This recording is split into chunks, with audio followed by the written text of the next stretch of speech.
to offer his opinion as well. You know, we can be a team, you know, together. You have to be a team together. You can't be one-sided. No. No, it's going to take, you know, compromising and, you know, working together to really make a relationship the boyfriend that you had, I'm sure he opened the doors for you. Yes, all the time. But then that starts to wean. It goes away. It drifts away like the sand into the ocean. Exactly. He was a gentleman and everything. It's like little by little, you know, looking back. You Think know, about that. You do. Yeah, but it should be a lasting thing. Yeah. I really believe it's not supposed to go away. No, I mean, they can forget, okay? Everybody forgets something. But to really be close, you must do things for one another. You do. You do. It's give and take. It is. You know, it's not, you know, one-sided. Absolutely. The one thing, too, you know, I've read some of the, on your sheet here, the Balance Your Heart. We don't think about the children. I mean, people have, I'm not saying having kids can ruin your relationship, but when you're having children, what you have together with your partner, it dissipates slowly.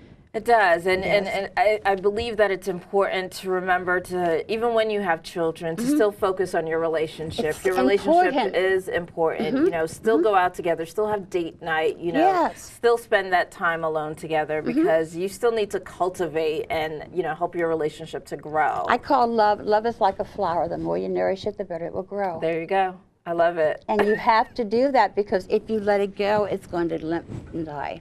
And then, you know, you get to a point where the kids are grown, the kids are out of the house, and then you're looking across the table at this person and it's like, who are you? Who is he? Who are you? And children know when there's something wrong in the house. Oh, absolutely. Children are so insightful. You know, you can't hide certain things from children. They're and like they can little feel computers. the tension. I call them sponges. I was going to say, they soak up everything. everything. And people wonder why kids are behind bars at 11 and 12, 13 years old. Yeah.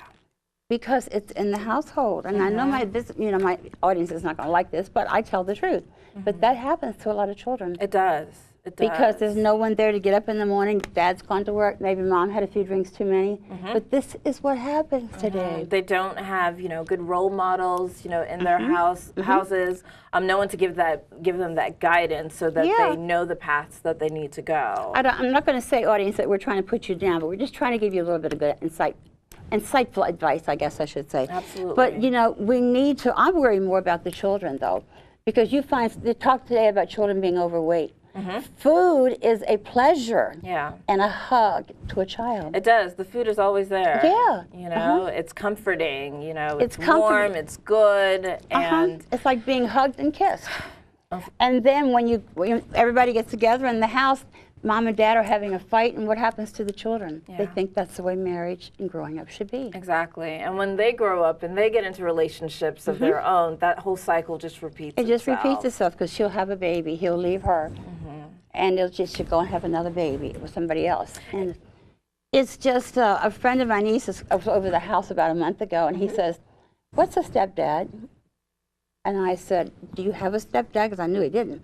And he goes, "No, but my mom's going to get a divorce and get married again." And I said, "Oh, she is?" And he goes, "Will I still have my real dad?" I said, "You'll always have your real dad because he was the reason why you're here." Because he's only 5 years old and it's hard to explain to him. Sure. But he was so open with me because he knows I do work like this. And he says, "Do you think there's any chance of them getting back together?" And I says, "Maybe, being a maybe, I'm not sure. You know, I can't give you my promise they'll do it." And he said, "Well, I really would just like to keep my one dad." And, you know, that was just really sad because here's a 5-year-old, 6-year-old, and a 7-year-old, and we're having this conversation, but these kids know this. They do. At 5, 6, 7. They do at young ages. You know, get they so are upset aware. with that. They're aware of what's going on. The slamming of the cupboard doors, the drinking, the beer cans all over the house. Yelling at each other, the way you talk to each other, you know, whether you embrace or don't embrace, they pick up all of it. Because the first time I gave him a real hug, he says, "That feels so good." And whenever he comes over with my niece, because they come together, we'll go and do things together. And he says, "You know, I wish you were my mommy." And I said, "Well, things are going to get better." I have to believe that. But his mom's already has another baby. And he said, "You think she still loves me?" I said, "She'll always love you. You're number one." He says, "But she doesn't act like it." You have to show children love. It's very, I could sit and cry about that. I mean, because he's such an innocent little man. Absolutely. And he's so strong, his character, and so polite. Yes, ma'am. No, ma'am. He gets ready to leave. I had a wonderful time, and I hope I can come back. He's a 5-year-old. So, and I took him over Easter vacation. Oh, for a whole was a joy, week. huh? He's fantastic. He does not want to go back to the house he's going to. Oh, that's hard. That's really difficult. So I think he will grow up with problems. Don't you think so? If, you know, things do not change, absolutely. You know, if they continue to stay on that path, you know, relationship problems, you know, in all aspects of his life, school, all of it. But he already sees at 5 things aren't right. So he hasn't got to 15, you know. He's very perceptive. I talked to him about children going to jail because he didn't know about that. He says, you go to jail? I said, you can go to jail as young as 9 years old because you can. And he says, that's hard. I says, yeah, you're locked down with the bars and you can't get out. You can't go anyplace. You can't go for a bottle of soda or a glass of milk or a cookie. He goes, I don't think I'd ever want to be in jail. I says, then always, always have someone talk to you about these things before you decide to do something. Yeah.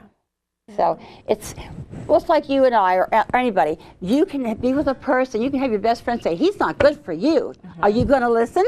Probably Hell not. no. Because if you think he's good for you, you're going to go after him. Absolutely. That's right. So we can be just this age of 5-year-old if you're 30 or 40 years old. Absolutely. I agree with that. So you only went balance with your heart after you were in your relationship?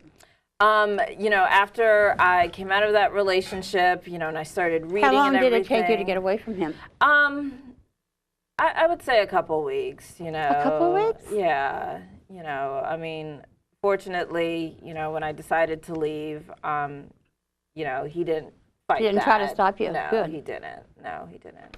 I was able to go. Did you fall out of love? With him? Yeah. Oh, absolutely. You know, because there was something inside me that knew that this just wasn't right. You know, this is not the way I wanted to live my life, and this is not what I envisioned for myself. So. How did you meet him? We met through a friend at, you know, a gathering that they had, a party. So we just started talking and everything, and, you know, got to know each other slowly over the course of time. And hit it off. We really hit it off. You know, we had. He probably said everything you wanted to hear. Everything I wanted to hear. And you probably hung right there on every little word, didn't you? Of course I did. Of course. How did you get into coaching? You know, coaching, you know, once I started reading up about relationships, you know, I found this book called Conscious Dating by David Steele. I read that book. Did you? Yes, I did. It's very powerful. It's a powerful book. It was so empowering as a single adult because it really showed, you know, the steps that you can take as you're dating and how to find the right relationship. And so he has an institute called the Relationship Coaching Institute where you can become certified as a relationship coach. Did you go through that? I did go through that. And as soon as I signed up for it, I knew it was the best decision, you know, I could have made for myself because that's exactly what I wanted to do with my life. Right. So you would recommend people doing this too? If they are interested in relationship coaching, yes, going through the institute to do so. But how about just with the relationship? With a relationship, I would recommend that they work with a relationship coach, you know, because it's funny, Angela, you know, if you want to lose weight, you work with a trainer. You know, if you want to, you know, find a career that suits your skills, you'll work with a career specialist. But Want a dress, you got to go to many stores if you want to buy a dress or a pair of shoes. Or you can hire, you know, a stylist or some kind of image consultant. But when it comes to relationships, you don't think about, you know, is there someone who can help me with my relationship to find the right one? And that's why I'm here. You know, I'm a relationship coach to work with singles. Or if you're in a dating relationship and trying to decide, is he or she the right one for me, you know? Work with a relationship coach to find out. It was like in that meeting that we did, I told you we don't think with our brain, we think with our heart. Yeah. That is we so use the emotions, you know, and, you know, what I talk about in my classes is about being conscious, being fully aware, you know, knowing yourself. Wake up. Wake up. You know, got to be wide morning awake. time. Yeah, it's morning time. Yeah, it's lifetime, really, because these things can destroy your life. Yeah, and if you're not looking, you wind up in situations, and then one day you're like, okay, how did I get here? You know? So being conscious is the first step. And what's the second one? Knowing who you are.